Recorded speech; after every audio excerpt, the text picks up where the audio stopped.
Hello and welcome everyone. Today I would like to talk about conductivity.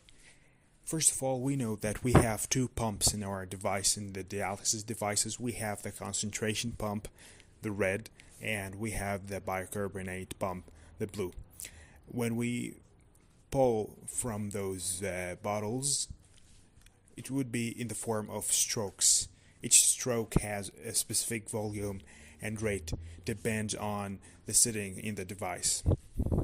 And the two pumps actually are independent of each other. So it's possible that the concentration pump could work. So it is possible that the concentration pump could work when the bicarbonate pump doesn't work. Actually, we could use the device in certain mode like that. But in the other hand, the bicarbonate pump can't work if the concentration pump are not working. Alright? Now I would like to talk about conductivity. There is a scale on the control unit in the device for conductivity. The value of it would be between 12.8 and 15.8. Alright? And the value of the conductivity, there is a kind of window that moves when the value of the conductivity moves.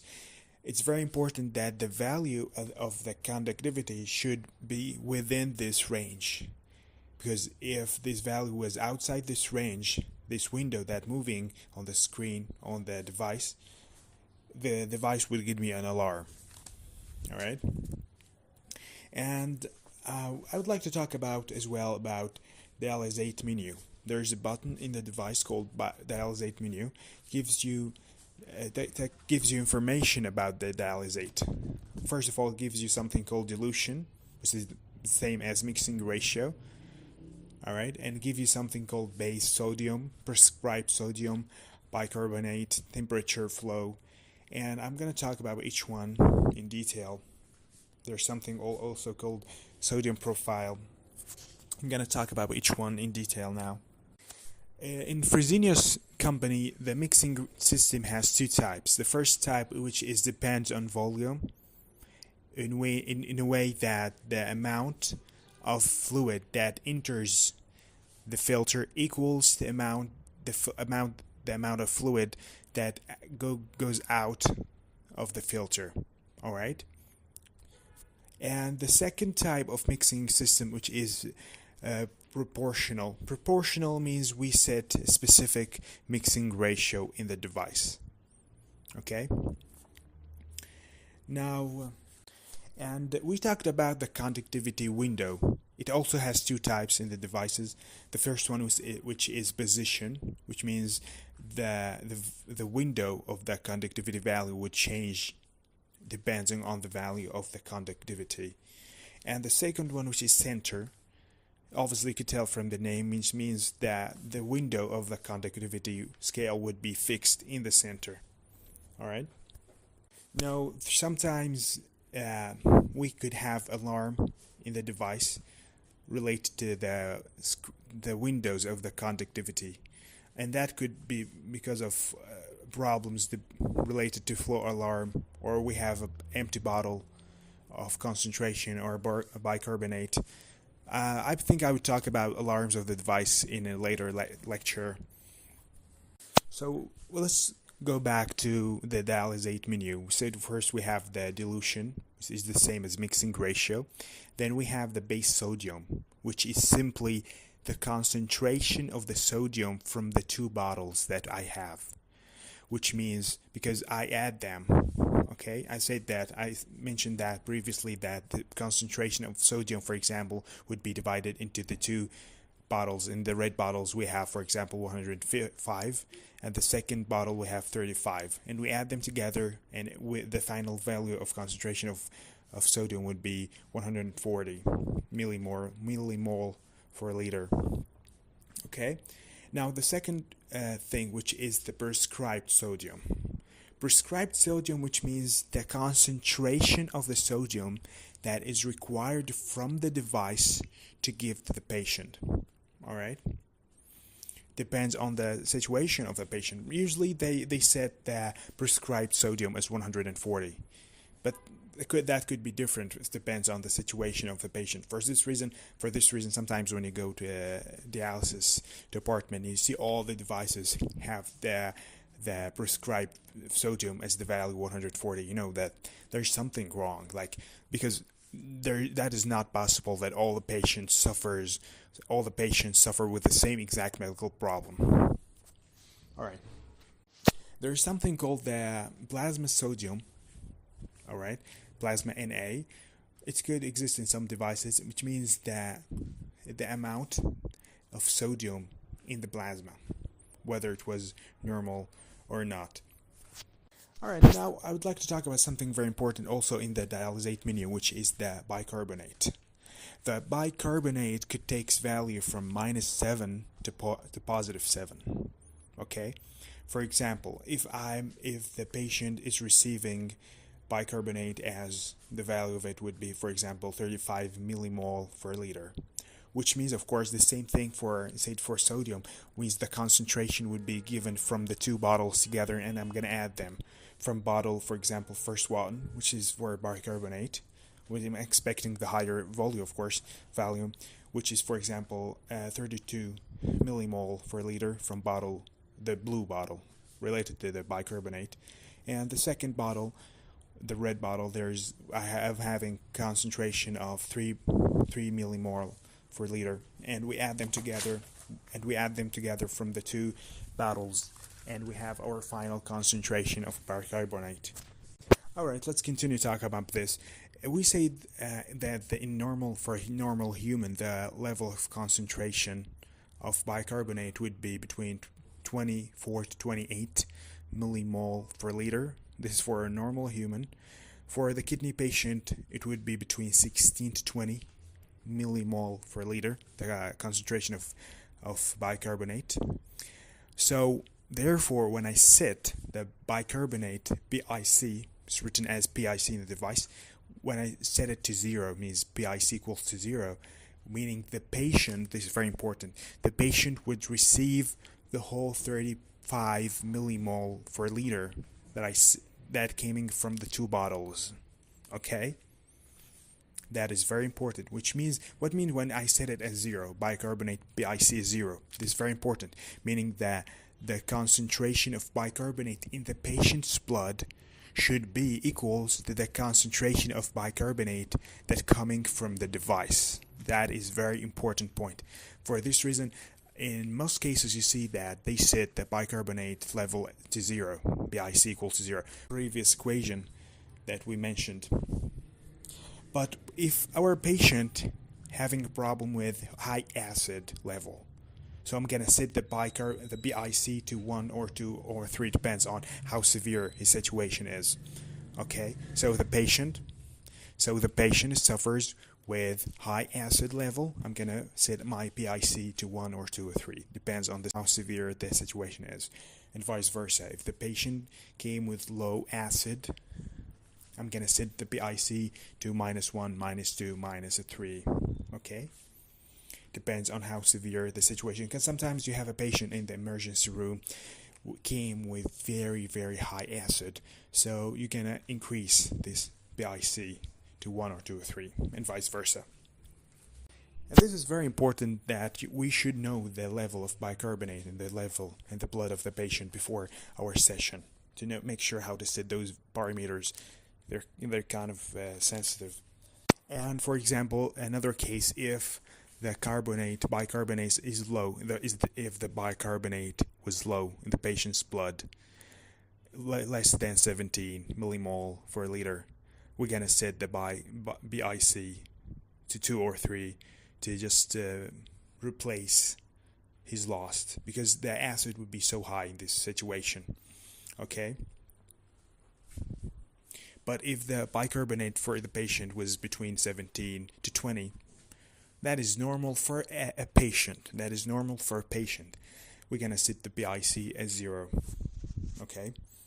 Now I would like to talk. Now we talked about this dialysate menu. Now I'd like to talk about something very important, which is the temperature of the dialysate. What is the relationship between the temperature of the dialysate and the blood all right, the blood pressure. In general, the default value for the temperature of the dialysate, which is 37 Celsius, and unchangeable, of course. And that is very important, that there is an exchange of heat is going to happen between the blood of the patient and the dialysate in the device. Okay? In a normal case, the temperature of the dialysate is higher than the temperature of the blood, of course. And there is a relationship between the temperature of the dialysate and the temperature of the blood, because they increase with each other. And therefore, when I increase the temperature of the patient, that means the diameter of the vessel in the patient would increase. That means that will lower the pressure of the blood of the patient, and vice versa.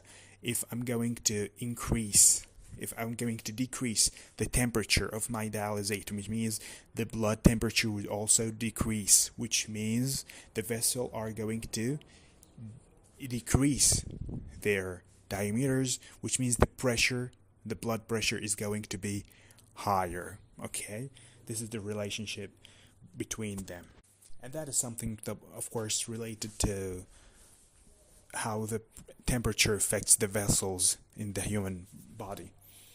Alright, I hope that was clear. And now, of course, sometimes during the session it is very common that the patient would suffer with low blood pressure. What we have to do in this situation: first of all, we're going to stop pulling blood from the patient. 2, we're going to give the patient medication. We're going to give the patient medication to increase the blood pressure, like IV fluid. And fourthly, we're going to decrease the temperature of the dialysate from 37 to 36.5 Celsius, for example. But remember that lowering the temperature alone is not enough.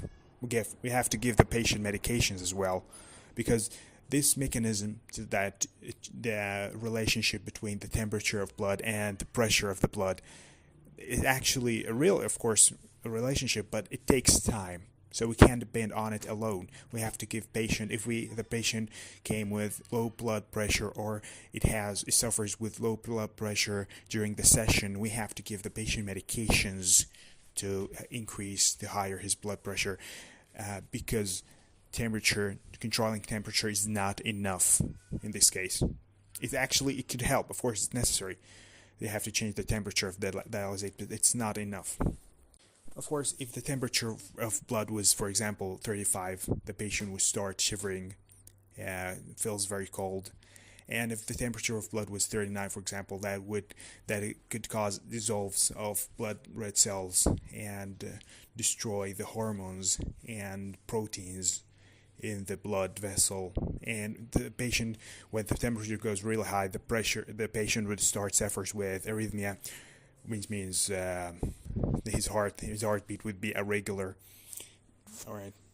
And things here, I would like to say that the flow rate of the dialysate, of course, has an effect on the efficiency of the session in dialysis. The higher the flow rate of the dialysate, the higher the efficiency of the session.